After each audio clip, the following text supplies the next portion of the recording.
Hi friends, ఈ video చూడండి ఒకసారి. నార్మల్గా అయితే మాత్రం మా రిలేషన్ 7 years బట్టి ఎప్పుడు ఎలాంటి డిస్టర్బెన్స్ అయితే లేదు. ఇంకా చెప్పాలంటే నా హస్బెండ్ నేను ఈ 7 సంవత్సరాలు ఒక్కసారి కూడా నేను ఎప్పుడు ఇలాంటి పొరపాట్లు ఎప్పుడు చూడలేదు. టెక్స్టులు మెసేజ్లు నా దగ్గర ప్రూఫ్లు ఉన్నాయి, చూపిస్తే మాత్రం అంటే ఇట్లా ఎలా వస్తుందంటే మరి నా హస్బెండ్ కూడా చెప్పడం ఏంటంటే తనే ఇట్లా నన్ను కొంచెం ఇది చేసింది. సో అందుకోసం ఏ అబ్బాయి అయినా సరే మరి ఎట్లా ఇలాగే అయిపోయింది ఇంకా అని చెప్పి తను చెప్తున్నాడు. ఫోక్ డాన్సర్స్ మాధురి రాథోడ్, ఈశ్వర్ సాయి ఒకే రూమ్ లో దొరికితే తన భర్త మంచోడు, ఏమీ తెలియదు, తాగడు తినడు అని వెనకేసుకొస్తుంది.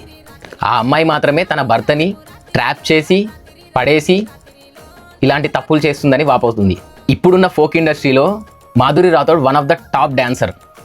Full revenue, full chances. ఆ అమ్మాయికి ఇంకా పెళ్లి కాలేదు, మనోడికి మాత్రం భార్య, ఒక కొడుకు. ఇవన్నీ మర్చిపోయి సిగ్గు లేకుండా ఇద్దరు ఒకే రూమ్లో దొరికి చిల్లర పనులు చేస్తుంటే ఆమెను మాత్రం దూషించి తన భర్తను మాత్రం మంచోడు అని సర్టిఫికేట్ ఇస్తుంది.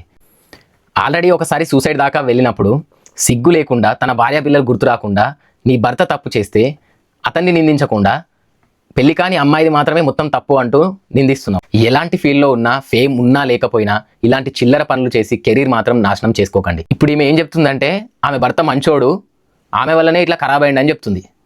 తెలంగాణ ఫోక్ ఇండస్ట్రీలో ఆంధ్రావాడైన మీ భర్తకి ఇన్ని ఛాన్సులు వస్తున్నాయంటే మేబీ ఆమె వల్లనే కావచ్చు. ఎవరిని గాలం వేసి పడేశారో తెలియదు కానీ ఈ రిలేషన్లో ఎక్కువ బాగుపడింది మాత్రం నీ భర్తనే కావచ్చమ్మా. దీనిపైన మీ ఒపీనియన్ కామెంట్లలో తెలియజేయండి.